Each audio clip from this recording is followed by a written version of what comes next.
Hey there, everyone, and thank you so much for joining me on today's episode of Keep Into Education. My name is Kylie Elizabeth, also known as the Virtual Educator, and today's special guest is Constance Sumler-Chitman, who's joining us from Texas, and Constance is a mother, a former educator of 16 years, and the founder and CEO of Sumler Consulting Solutions. And on our episode today, we're going to talk a little bit through some cultural responsiveness, pedagogy, and DEI, as well as anti-racist pedagogy that Constance offers through her consulting services. And so I'm going to have Constance come in and introduce herself. And Constance, give us a little bit of your educational background and what led you into the world of education. And then we'll keep going into our topics today.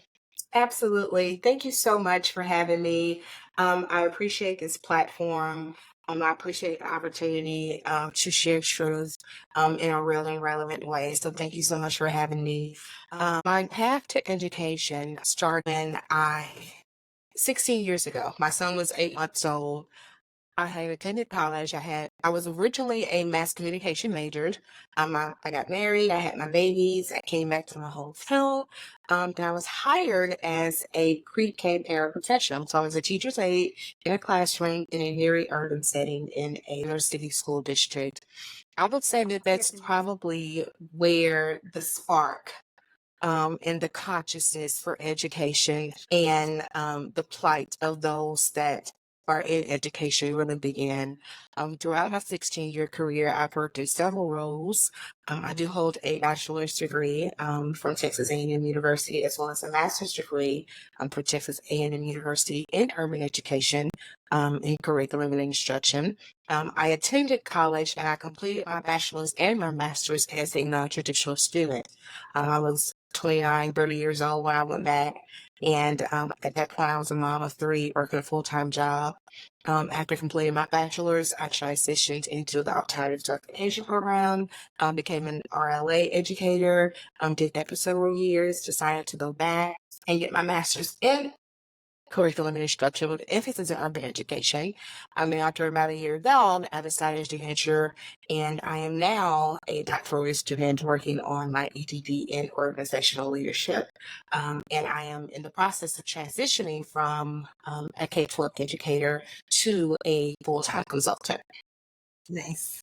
Thank you so much for introducing yourself, and I appreciate that, and so much, we're going to go back into how you started, about 16 years ago in that pre-K program with your child. But kudos to you to all of the work that you're doing for yourself. Working on your doctorate, that's a goal of mine. I'm not there yet, but I do want to get there. So that's exciting, and I love talking to people that are working for a doctoral program in education. So we'll have to touch on that a little bit there when we come back to it.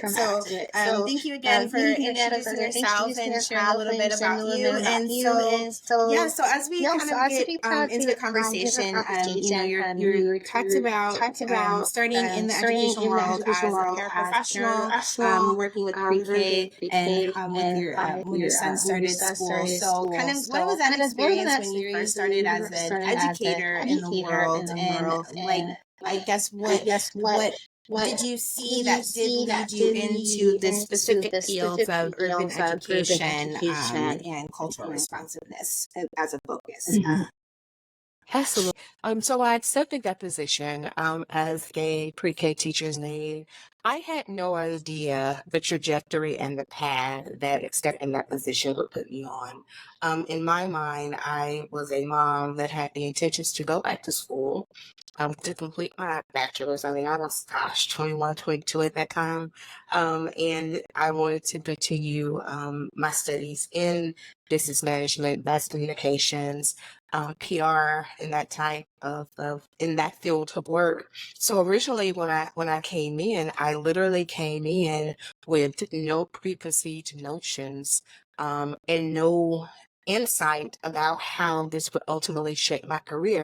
Granted, I am a generational educator. My parents, my grandparents, I come from a family of educators, which is why I swore up and down that I would never be an educator.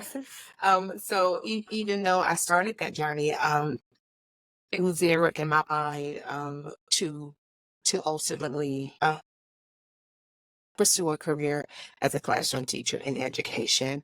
It probably wasn't until we transitioned from living in Louisiana, which is my home state, to Texas. So I continued to work from about the age of 21, 22 till about 28, 29 in Louisiana as a paraprofessional. Absolutely loved it.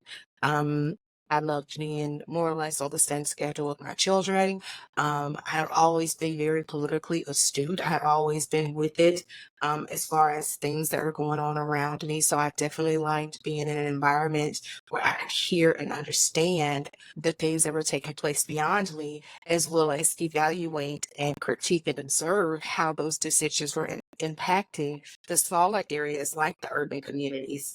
So I've always had that niche, if you will. But I think it wasn't until I relocated here to Texas and decided to actually complete my bachelor's degree, and just watching my children adjust from the Louisiana educational system to the Texas education system, and how great of a culture shock it ultimately ended up being for them. Now, granted, in Louisiana, they were private schooled. You know, I worked in the school system in an urban environment at an urban campus, very high need campus. Love that campus so much. So many great memories, so many great kids. But because we know that children learn differently, and because we know that children require different things, I decided to put them in a different setting for learning. So taking them from that setting and then moving here to Texas was an eye opener. And I think that was the moment when I really began to realize, we've had some fundamental gaps here. We've got some things that need reckoning here. There's some things that deserve greater scrutiny in education. When I first came here to Texas, I was actually working as an administrative assistant at a larger school district in the DFW. My assistant principal, my boss, the person that appraised me and that I reported to, she walks up to my desk and she looks at me and she says, "So what's the plan?" And I'm like, "For what?" And she said, "No, what's the plan for you?" She says, "Because behind this desk is not where you belong." And so I said, "Wow." I said, "Well, I want to go back and, finish my bachelor's, but I got this going on, I got that going on. I've always had my hands in different pots, a little bit of real estate, little bit of this, a little bit of that." And she says, "You need to be in the classroom." She said, "This is not you, there's something greater. There's a greater work that you need to be doing." And that very day, she sent me a link to a program at Texas A&M that was being piloted, that was geared toward returning adults that wanted to complete their degrees, and it took in consideration their work experience. And at that point, I had a pretty extensive work experience, as well as prior education, prior courses that you had taken along the way. And they would create a plan for you to complete your bachelor's degree in a competency-based learning type program. And it's actually a very, very popular program now at Texas A&M. I attended the Commerce campus, and she sent me the link. And 2 days later, I was accepted. And a year and a half later, I was graduating. So it was literally like boom, boom, boom. And I think I graduated in that December, that only December. And that January, I was already working on my master's in college section at the main campus. So it was literally kind of a domino effect. And I know it sounds so cliche. It's definitely a God thing.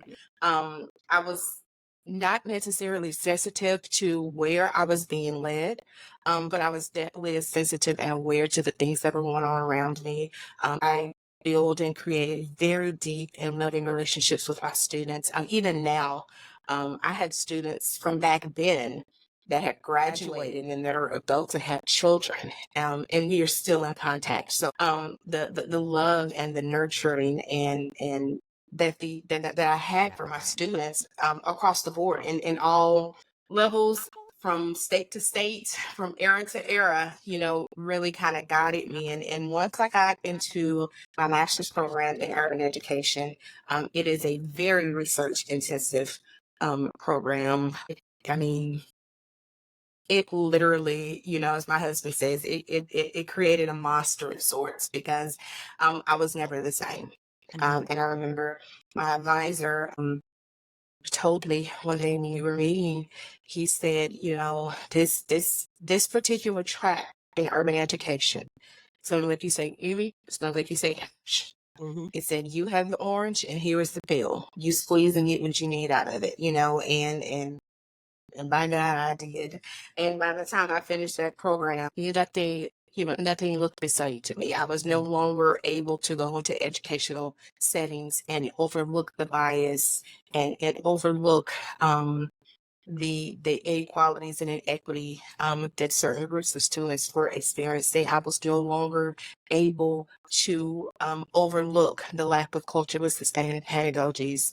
I was no longer able to overlook the role that colonization in education plays in how we do things. I was no longer able to overlook the fact that we are doing the same things to fix a problem that's still not fixed, yet we're not doing anything different about it because this is the way that it has always been done. So it literally turned my perspective, my torque, my lens inside. And at that point, nothing was ever the same.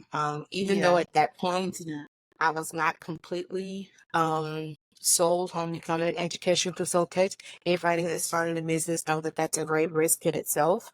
It takes a lot of support, a lot of planning. So even though I was continuing to work, now I actually did my PTR and all of my credentials for teaching while completing the master's, so I was doing these things simultaneously, but I was hyper fixated on the research and the work of urban education because I lived it, I saw it, I had been in that environment for a number of years, and now I was entering in environments that were not necessarily urban, but that there were environments that were experiencing very swift and drastic socioeconomic shifts and various typologies of urban education. So that was definitely the match that ignited the fire that has pretty much guided me to where I am today, even now with full-time consultancy and completing the doctorate. Yes, thank you. Thank you so much for sharing all that. And I think it speaks volumes to what higher education can do for us. And I know a lot of people kind of have their thoughts about higher education, but I think it's about the place and the space that you go into, and then certain things do definitely resonate with you. And I too, when I was going through my master's program, wasn't as heavily cognizant or really involved in cultural responsiveness, pedagogy, or relay thinking. I always had by nature that relationship building, and I just being a biracial person and kind of very open-minded, and I don't really judge people quickly. I've always been able to kind of connect and relate with anybody on some capacity, especially with the students. But I definitely love that you highlighted how even through your programming that you really got to find a passion, but something that kind of like lit your fire too, of like, okay, yes, I can speak to this. I now I see it, and that point of not being able to see something once you know, I think is both I'll say a blessing and a hurdle at the same time, because it can be quite frustrating to be very aware of our surroundings and our environments and what it looks like, and to be cognizant of that on a daily basis can be quite draining. I don't know for you, but for me, I'm just like, oh, okay, here we go. It's like this another day, but this is, I believe, the work that we're here and meant to do, and why we're in these places. So thank you again for sharing that, and I love that, again, that you're talking about understanding understanding, a lot of us do have some political knowledge, especially if we are a person of color, and just generically based off of experiences in the world that we live in.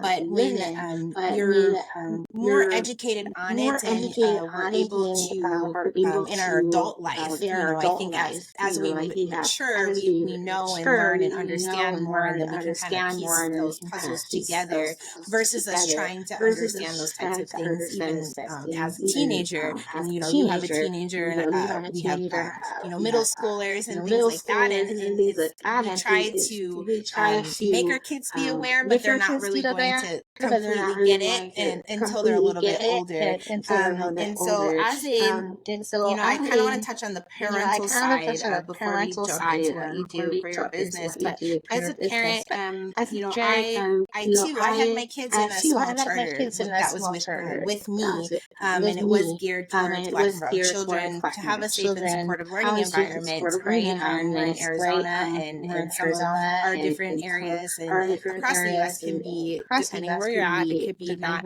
such an inclusive or welcoming environment for all students. And so during the pandemic, when my kids were in this program, you see the beauty of them just being safe and supported, and having teachers that aren't casting judgment just because of the color of their skin or the communities that they come from, right? And so to kind of lead that was really great. And I too had to come to a point where I had to transition back into public school with my students, or my children. And it was really kind of difficult at the same time to be like, okay, what schools do they go to? Where do I go? And me, an educator, I'm able to vet those different districts and kind of look at the statistics of their suspension rates and how do they treat, because both my children are in part of special education. So what do those statistics and data look like, and their grades for their school? So having all of those things, that's a shift that's so hard. But for you as a parent, and kind of knowing what you know, and you have you being a mother of three, like how do you feel that based off of your knowledge and experience, you're able to protect your children, but also maybe teach them at the same time of this world that we live in? Absolutely. So I know you and I have shared, conversations about my transition out of K-12 into educational consultancy. I have been blessed to be able to spend a great deal of my K-12 career here in Texas with my children, either on campus with me, or, at the campus across the street, or, the adjacent campus, or whatever the case may be. And it definitely helped for convenience. But here recently, I came to the conclusion, a very sobering conclusion, and it could be a conclusion that I've always known. I was just too afraid to acknowledge myself. My children, even though I was at their campus, were not safe. They were not free from experiencing discrimination. They were not free from experiencing the blatant and distastefulness of cultural incompetency from teachers, from administrators, from counseling. They were not safe. And even though I was there as their advocate, and I am that mama, I have no problem, saying, hey, let's meet, let's talk. But even with all of that, even with me making my sons aware from the age of 2 and 3 years old that baby, everything you do, is being scrutinized. Everything that you say, you can't say this, you can't do this. You have to be mindful of your surroundings. You have to be mindful, especially I have big boys, they're big, tall. You have to be mindful of everything. You can't raise your voice, when you're speaking to other people, even if you're really passionate about it, because while one group of people may understand your passion for what you're talking about and embrace it, but other ones will use it as a threat and weaponize it against you. So I think when I came to the conclusion that even in my presence, my children are not safe, that started a shift. It opened Pandora's box for me. It birthed Sumler Consulting Solutions. the frustration that you spoke of, I would come home and I would go in my closet. I have a little prayer closet in my house underneath my stairway, and I would write and cry and pray and write and cry and pray. I would literally fall asleep in that closet some days because at the end of the day, just taking in everything that I saw, knowing that the children that were impacted did not have a voice, they could not advocate for themselves, knowing that, I was limited. And this goes beyond just my children. These are my students who I also call my children, right? Because there will never be a child in my presence that will not have an advocate as long as I am standing there, because I am going to advocate and I am going to support any student that is in my presence, because I know that that's what's needed. So I think the thing is, as parents, we have to be mindful of the ideologies and the culture of the campus and the district that we select to put our kids into. I know that a lot of towns, even here in Texas, people literally build homes and communities and buy homes based on the schools in the area. That is a very, very big deal. However, you also have to be mindful of the ideologies of the leadership. Is this leadership mindful enough to notice the shift in demographics and socioeconomics, and then hire people that reflect those incoming populations so that they are able to be culturally responsive, so that they're able to be culturally competent, so that they're able to look beyond themselves and meet the students? All right. Or are we hiring the people that reflect the community that don't necessarily reflect the community of the students that are coming in, that are unable to confront biases, that are unable to look beyond themselves? Because at the end of the day, it all boils down to student performance. We send our students to school because we want them to perform. We want them to learn the things that they need to learn so that they can perform well, so that they can get into the colleges, so that they can declare a major, and then they can go on and do all the things, right? All the great things. That's what we want, all right? But we have to acknowledge that the lack of cultural competency and progressive and racist ideologies hinder student performance.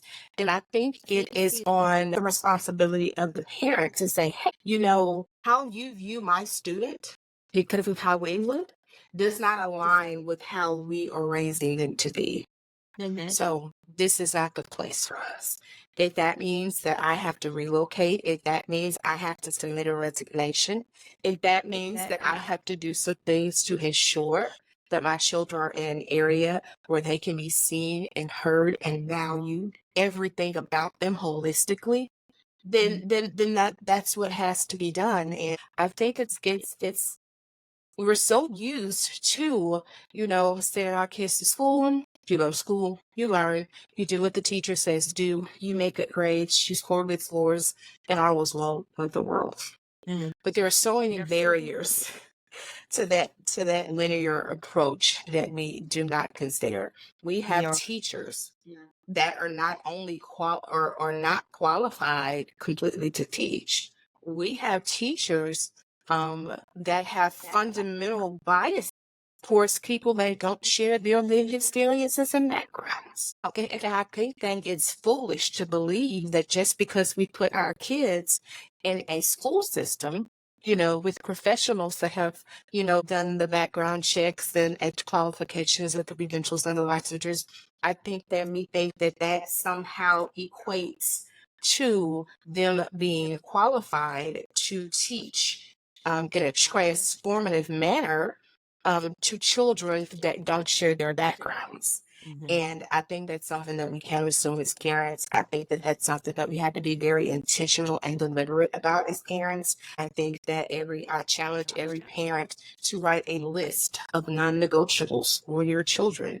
And I challenge you to find educational institutions that align with those things, to make sure that those students are safe. And, it sounds so provocative to say, kid's not safe. What? Your kid's not safe. They're not safe. They're not safe because there's some things about them that they cannot change. that will always be used or that has the potential to be used against them. You know, you were talking about a minute ago of special education. We have miles of data and research that points to the fact that African American boys in particular are labeled for special education at an alarmingly higher rate, even though the data also suggests that they outperform a lot of the white male students in their same age group. Yeah.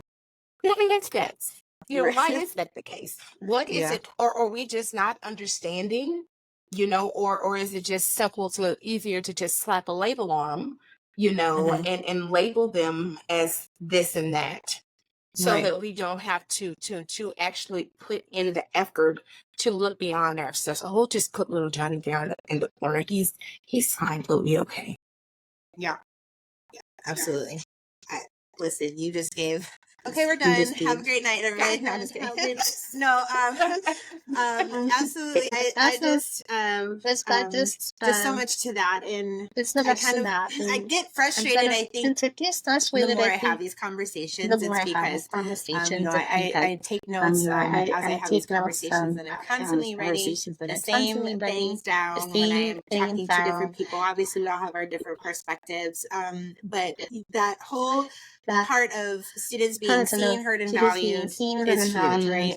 And I think that can go even into the context of you as being an educator in a space where you didn't yourself feel comfortable and welcomed. And I too have had that experience, even though we kind of bust our butts at the job that we do and we love what we do, but yet we're constantly kind of knocked down in those positions. But our students specifically, that data that you shared too about, you know, Black boys statistically being labeled higher with special education, that is definitely a thing.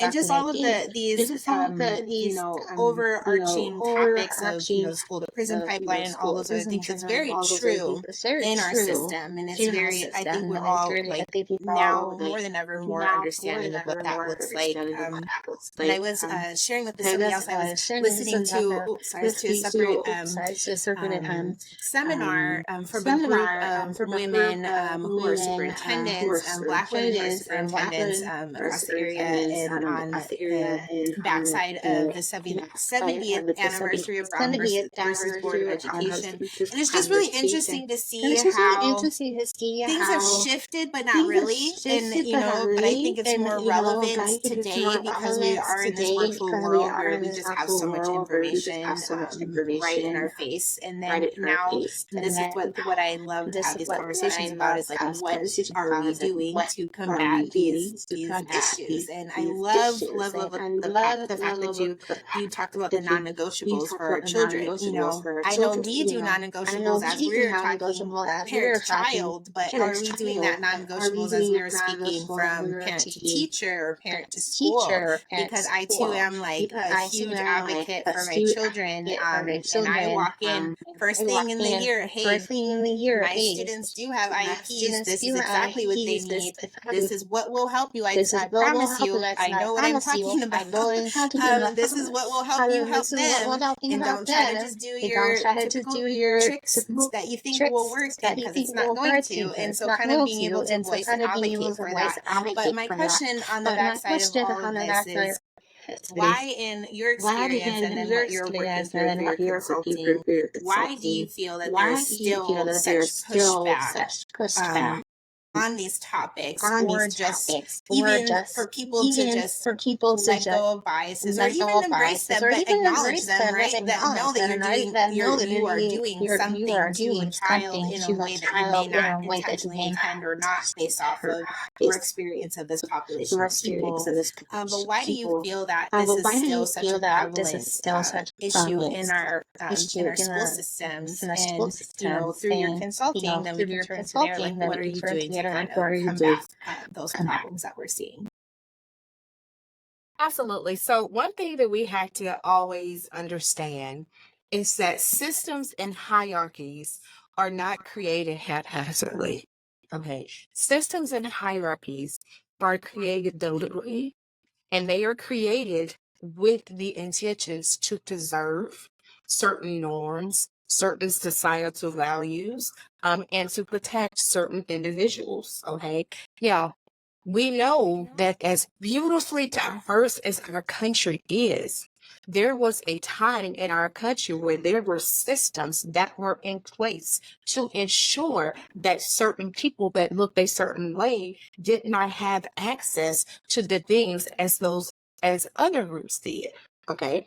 This supported and engendered that hierarchy and that system, all right, of elitism. Okay. Elitism is not something that just happens haphazardly. No, you have to be intentional.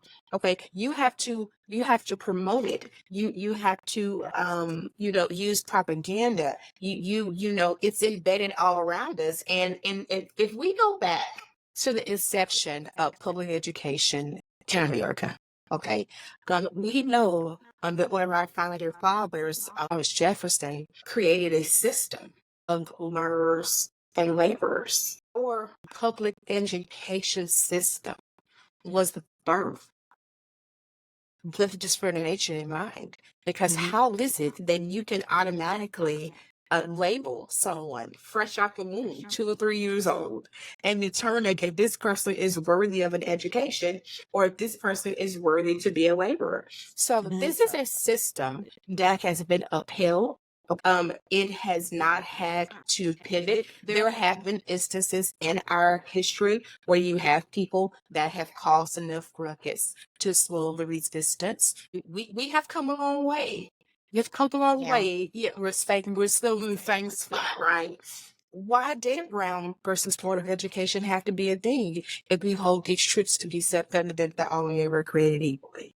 How did we even get to that point in the first place? These are strategic systems and hierarchies that were embedded into the fabrics of our social society.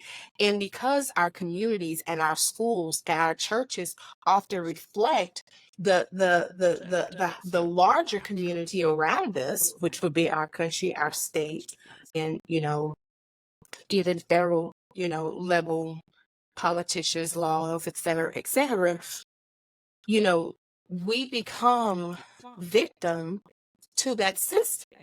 The reason why we get that resistance is because, number one, it causes some people to abandon narratives that they hold to be true.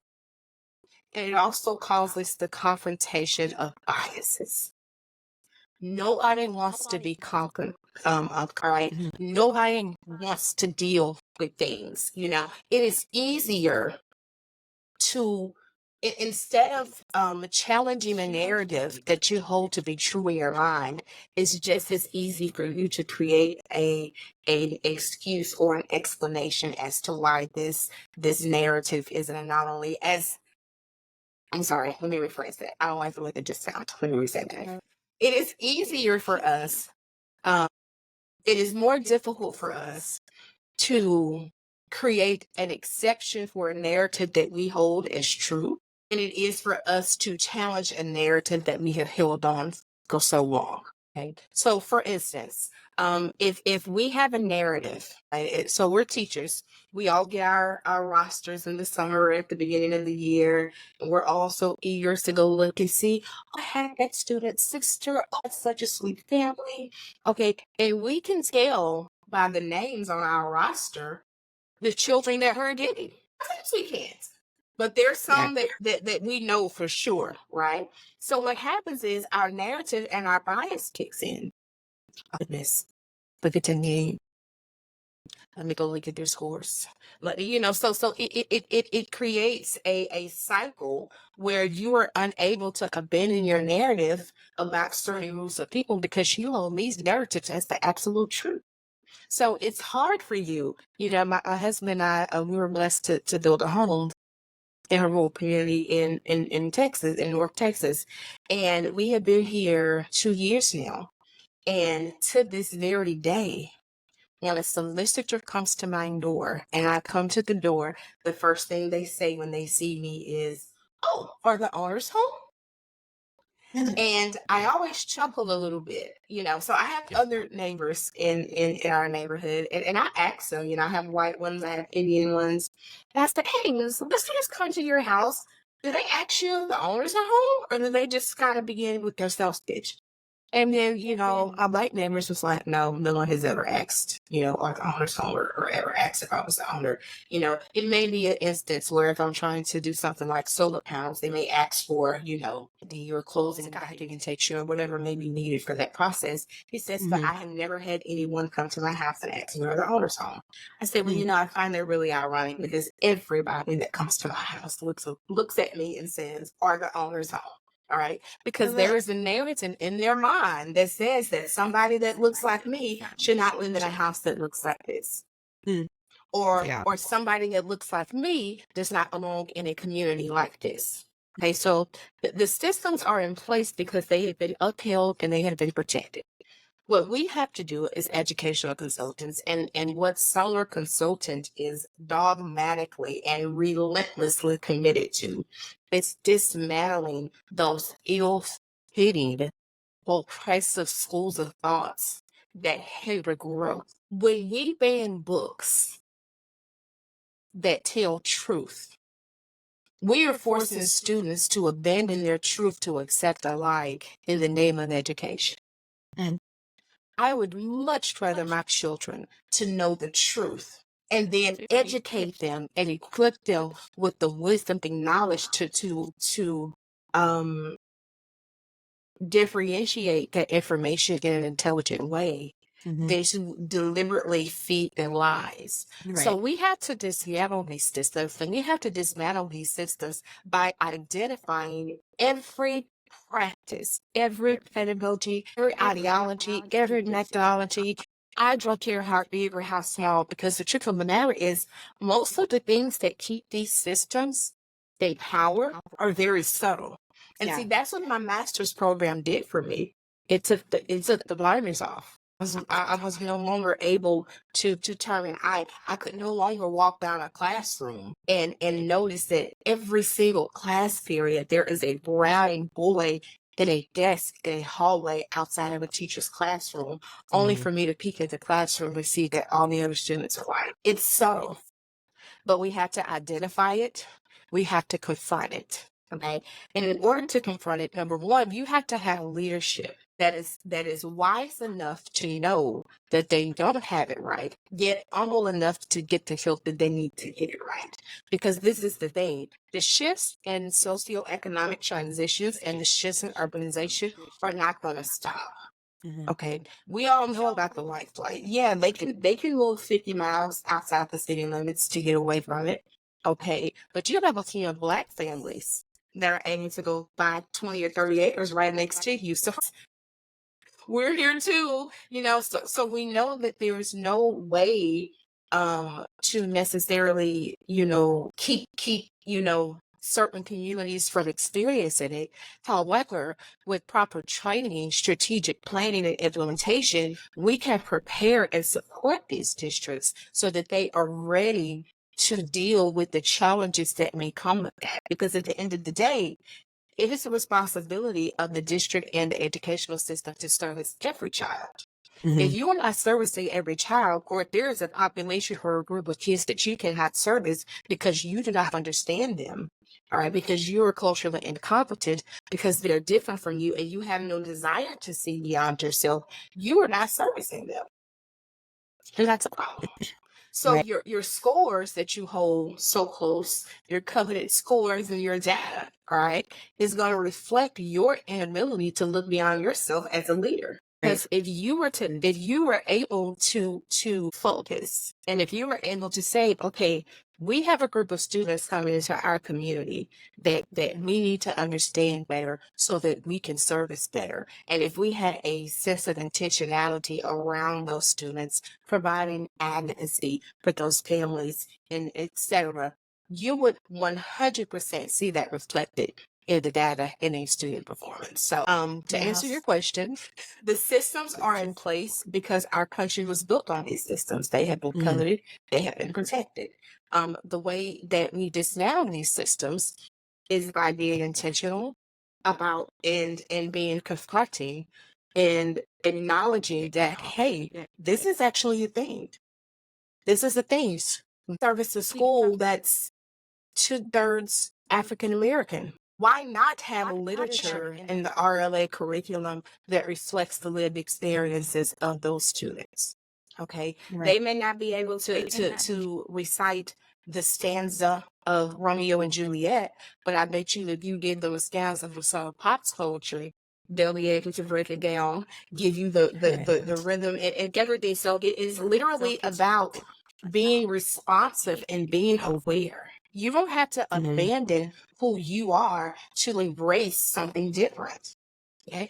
I'm on a diet plan. I'm telling you about I'm trying to lose the weight for that.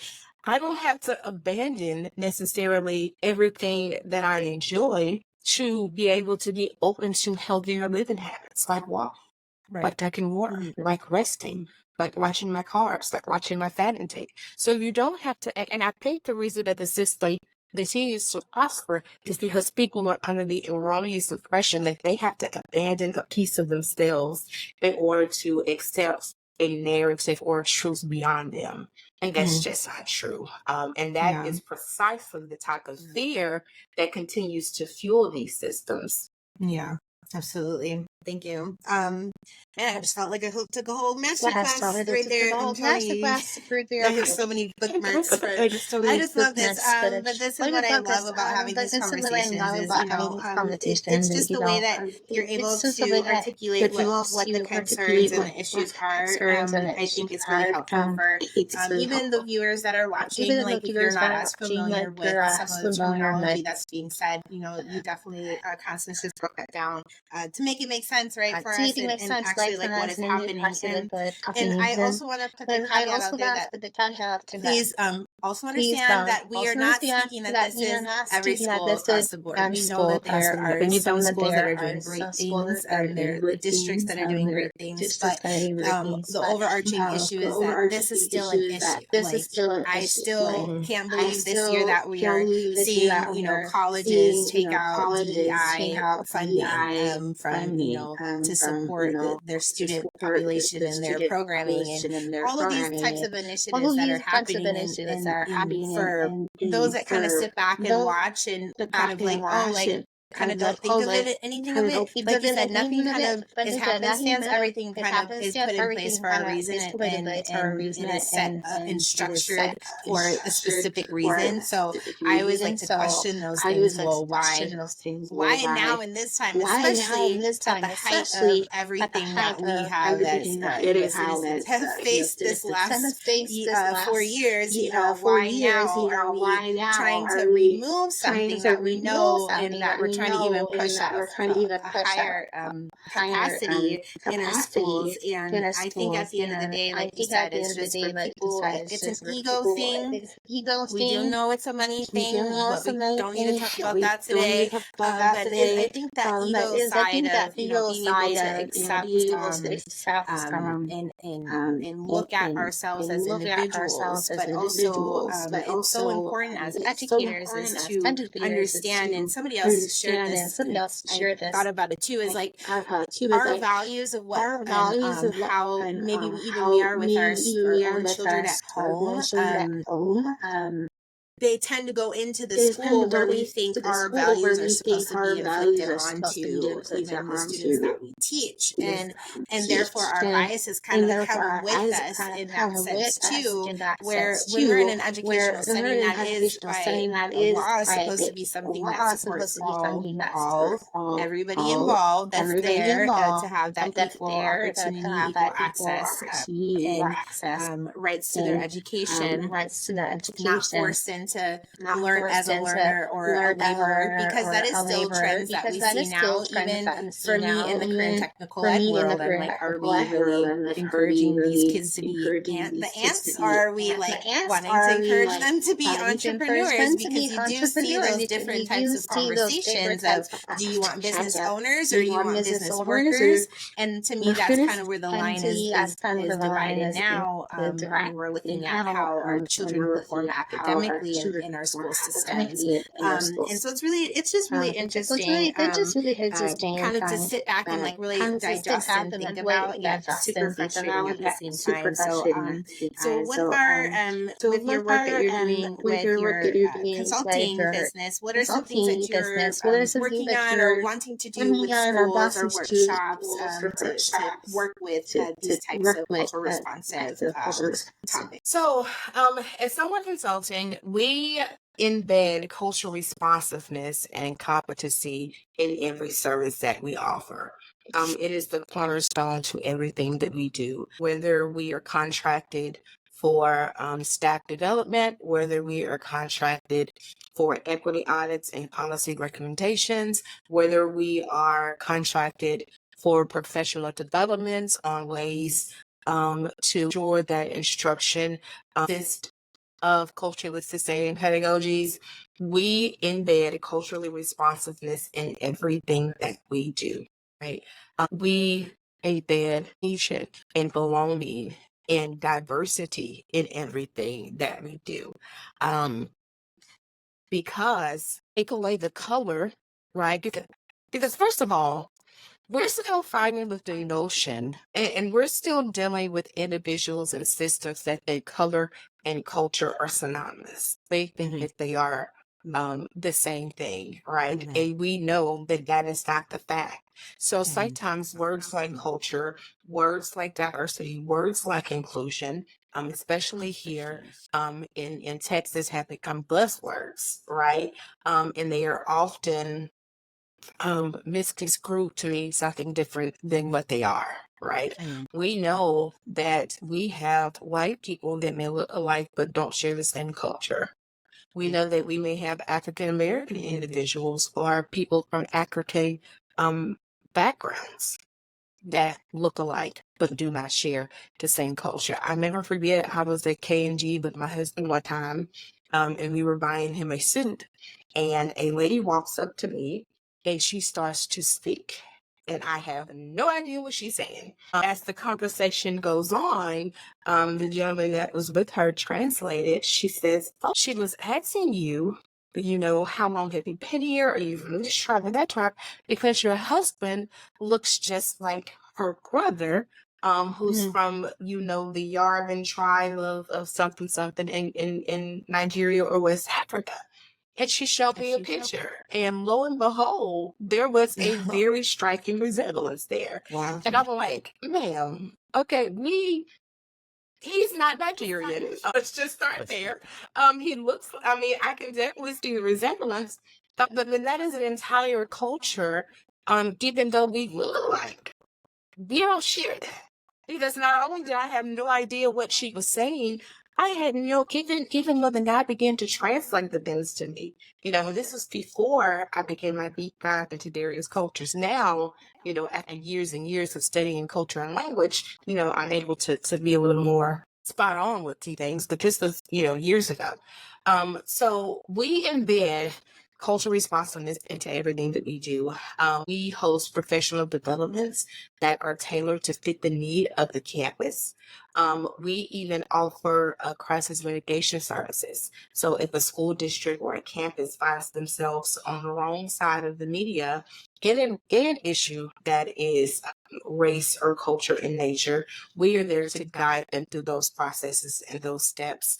Actually, on July the 24th of this year, we are actually hosting a professional development that teaches leaders, administration, and teachers how to be advocates in school districts and communities that are experiencing socioeconomic transitions, so that they can get ahead of it. Nobody wants to be known as the reactive district, right? Nobody wants to be known as the individual that builds the plane while they're flying it, right?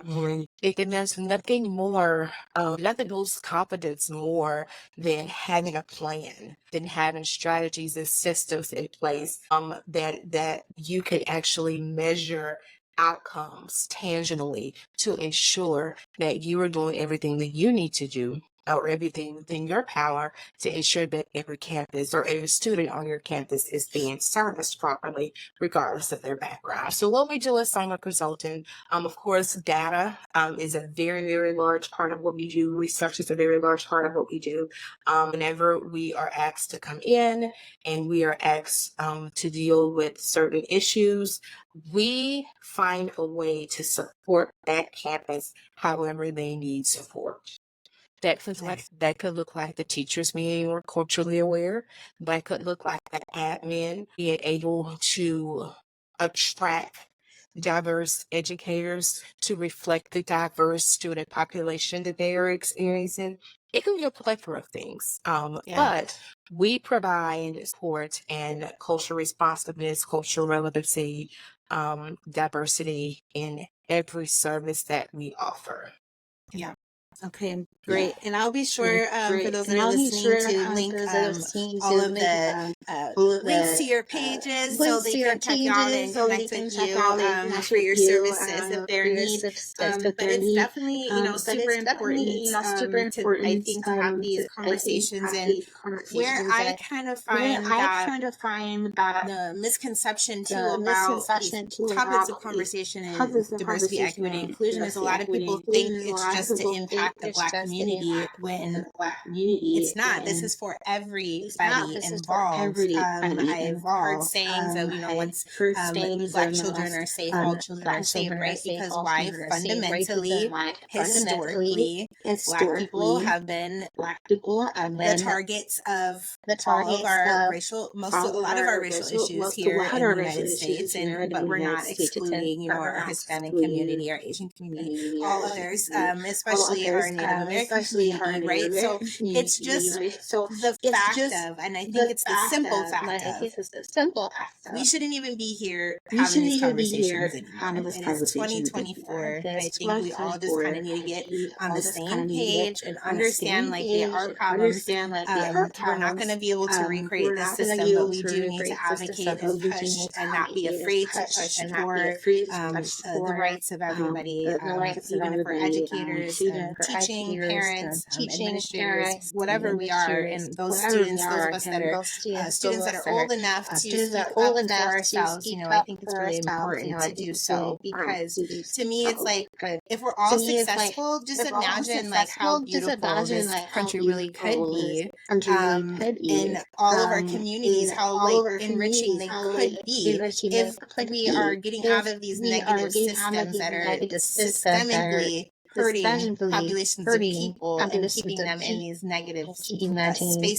And it trickles. It's such a domino effect. And to me, it's just common sense. Like, okay, let's do the right thing here. So I love that you are in this. I guess we'll just say in this battle of working with cultural responsiveness with DEI, and I appreciate everything that you're doing in the education world. So everybody, Constance, I want to make sure. Do you have any last? It's already about our age. Do you have any last final words of wisdom or piece of advice that you'd like to share with our listeners today? I don't. I think if the conversation has, definitely, or I hope that it has opened an area in our mind. But the one thing that I do want to say, for educators, because let's be clear, we've already established that color and culture are not the same thing. We have teachers that absolutely desire to connect with their students that may not share their backgrounds. We absolutely have teachers or non-Black educators that want to be able to connect, or want to be able to understand the lived experiences of those African American students so that they can help them. And I want to speak to them, the disruptors. Here's what I would call them. Please encourage the people around you to look beyond themselves. Everything starts with looking beyond yourself. that it doesn't take color or culture to do that. All right. You have to look beyond the things that you hold to truth. You have to examine your biases. You have to examine, why do I feel this way? Why did I get this feeling when I saw this child? Or why did I automatically assume this thing about this group of people? Look beyond yourself. That is the very first step, all right, to being an advocate. Education is a field where it requires advocacy. And regardless of how we mix the words diversity and equity and inclusion, we live in a, yes, very much diverse society. Yeah. We can mix it, and we can play with it, and we can weaponize it, and we can make it a dirty word.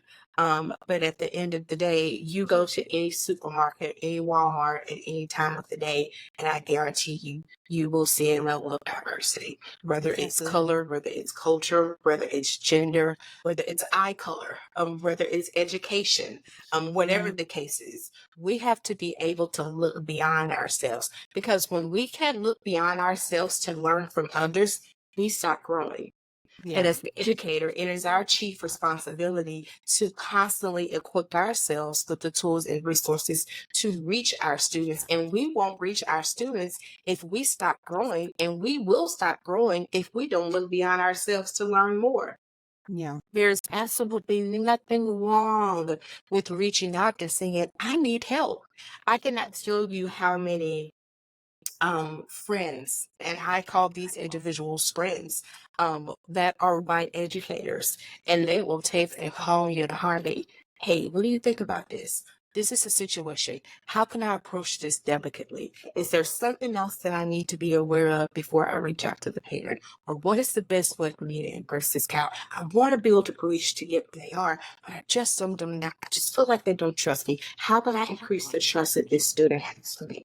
Because let's be honest, distrust is real within education, because we have a track record that supports it, right? Yeah. So how do we get beyond that? So if you are an ally, all right, and if you are a person that wants to look beyond yourself, please encourage the others. Reach out. You would be surprised how many educators, especially in the African American community, are willing and waiting to help, that are willing and ready to have these conversations. Okay. You don't need us to be an educator. You've done that. You've got your degree. You've got your credentials. We're not here to judge your qualifications or your credentials. We are here to walk side by side with you so that we can be the best educator for your students.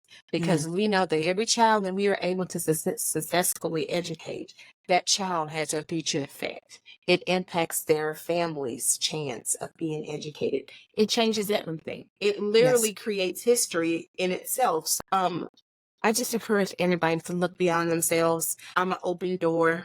This is my jam. This is what I do. If it's not obvious. So if you ever have any questions, please feel free to reach out. Sumler Consulting Solutions. I would love to chat with you. I would love to partner with you, and I would love to support you as we get to an educational system that reflects the world around us.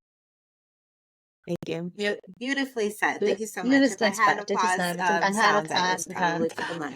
But thank you so much, Constance. I appreciate it. And everybody, again, please be sure to follow, and share myself, Kylie Elizabeth, the virtual educator, and Constance Sumler-Chitman. Again, you can find her at Sumler Consulting Services, and I'll be sure to tag those all in the links below. But you guys all have a great day, and thank you again, Constance.